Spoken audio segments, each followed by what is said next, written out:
Bitcoin could break through $100,000 by January. Bitcoin is going to hit $100,000 long before the holiday, I think. It's so close, and there's no resistance here. I'm planning the 100K party, and I'm thinking it's probably going to be New Year's Eve at my house. Bitcoin fever is spreading as it hits another all-time high today, and $100,000 per coin looks not only likely before the holidays, but inevitable. Michael Saylor gets extremely aggressive in the Bitcoin arms race, announcing the largest single purchase of Bitcoin in history yesterday. Options trading on Bitcoin ETFs goes live today, sovereign wealth funds get closer to buying, and the hype around a potential US strategic reserve gains steam. Today we talk through these and many more reasons why anyone selling Bitcoin here might want to get their heads checked. Every Bitcoin you don't buy is going to cost you $13 million, my friend.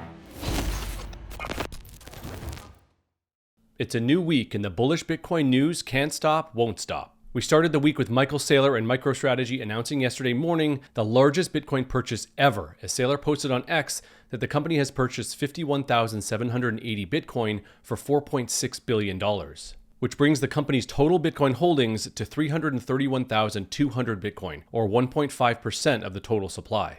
To give you an idea of how incredibly aggressive MicroStrategy is getting with their Bitcoin purchases, this single purchase is 5 times the amount of Bitcoin Coinbase, the largest crypto exchange in the world, has bought for their treasury in 12 plus years. And that's why MicroStrategy is winning. The stock reacted by climbing to another all-time high today and is now up over 500% since the start of the year. It's incredible to reflect on all of MicroStrategy's Bitcoin purchases, which you can track on the website saylortracker.com.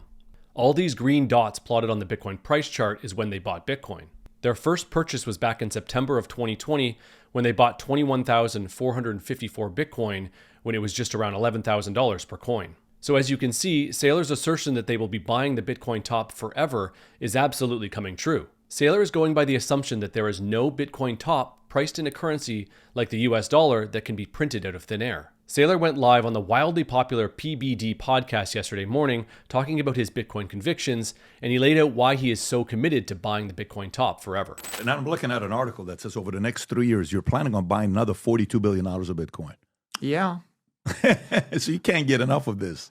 No, well, I mean, look, I think Bitcoin was, it was a $90 billion asset class in March of 2000 when I was first looking at it.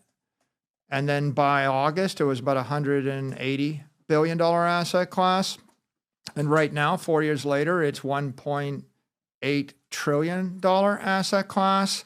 And I think it's going to 18 trillion, then 180 trillion, then it's going to go beyond that. So I think it's a very simple thing. I think Bitcoin is going to grow from 0.1% of the money in the world to 7% of the money in the world over the next 21 years. And of course, you should just go long and keep buying it. 0.1% to, you said 7%?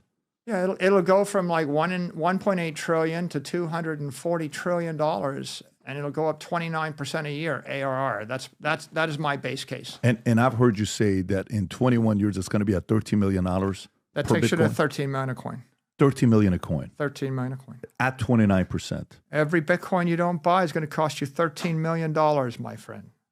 So this is why anyone selling Bitcoin here and trying to lock in their short-term gains from earlier this year aren't understanding what is happening. If Bitcoin rips to 120K by early next year, Saylor will still be buying in size. You know who else might be buying the top? Sovereign wealth funds, which seem to be getting closer and closer to allocating to Bitcoin. And it's important to keep in mind that these nation-state investment funds will be long-term holders, as they do not typically trade assets but have long 10-plus year investment horizons. Kevin O'Leary was on Fox Business this morning talking about the inevitability of $100,000 Bitcoin and sovereign wealth funds buying.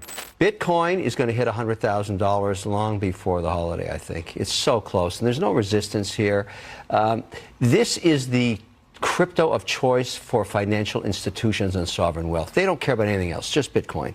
The truth is, sovereign wealth has still yet to get involved. People keep talking as if they are, not yet. But when they come on, this will go and go and go and go because they're agnostic to the price. They're going to hold it for 10 years.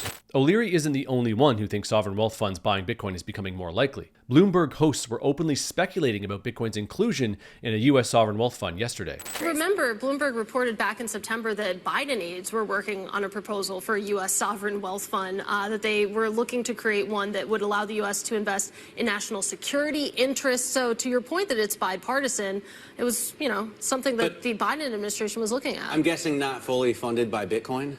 I don't think so, but TBD. Anything can happen, as we've learned. It's kind of a Wall Street dream. If you think about it, BlackRock, Apollo, these would be the money managers at the end of the day. Maybe not all Bitcoin. There's only 21 million of them after all that. That doesn't mean the price can't appreciate, you know? I mean, for example, what did Michael Saylor's fund? They just spent 4.6 billion, and I call it a fund, but it's actually supposed to be a company, right? Yeah, it's just kind of the whole company. Yeah, they spent $4.6 billion on Bitcoin. The U.S. could step in and spend $460 billion on Bitcoin. But then you think about... So according to this host, the US could buy $460 billion in Bitcoin at the drop of a hat as part of their diversified sovereign wealth fund. You are not bullish enough. Not to mention the very real possibility of the US adding to their over 200,000 Bitcoin they hold from seizure as part of a national strategic reserve, which is something we've talked a lot about in the last few weeks and has steadily gained steam as Trump nears the start of his second term as president. More signs that Trump is continuing to take Bitcoin seriously is the rumor that he is set to meet privately with CEO of Coinbase Brian Armstrong soon.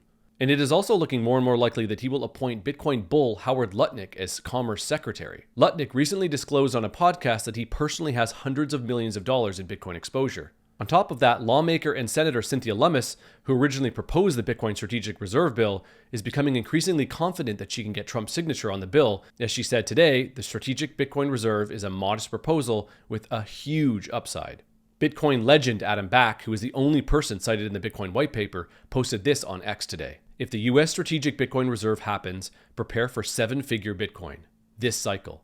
The market is skeptical on meaningful follow-through for now, so this is not at all priced in.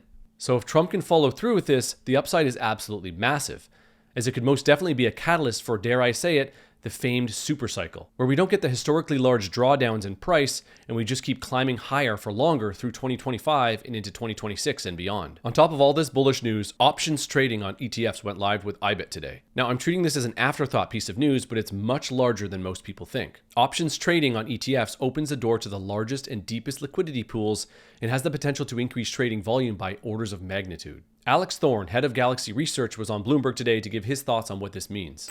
Alex, what do you think the effect of options being available on IBIT has, if any, on the market? I think it's a big effect. All other markets, commodities, equities, the derivatives and options markets are orders of magnitude larger than the spot markets. I think it gives institutions really good abilities to hedge. I mean, better than anything. Think about the onshore options market in the U.S. is very thin, right? You have some CME options. You used to have smaller shops. Some of those went away.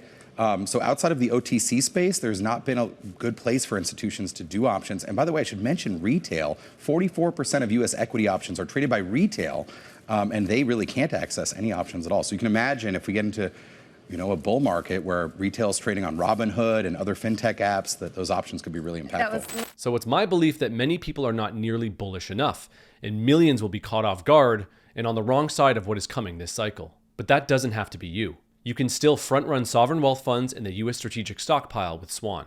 Visit swan.com or download the app by searching for Swan Bitcoin in the App Store. Swan has the fastest onboarding experience in the industry, as you can go from sign-up to buying Bitcoin within minutes. Plus, you get your first $10,000 in Bitcoin purchases with zero fees. Visit swan.com to get started. That's it for today. Let me know what you think of this in the comments below. Like this video and share it with your friends who are ready to sell thinking we're topping out at nearly 100K. And of course, subscribe to the channel for more high-signal Bitcoin content. Thanks for watching, and remember, adoption of a new transformative technology always happens gradually, then suddenly.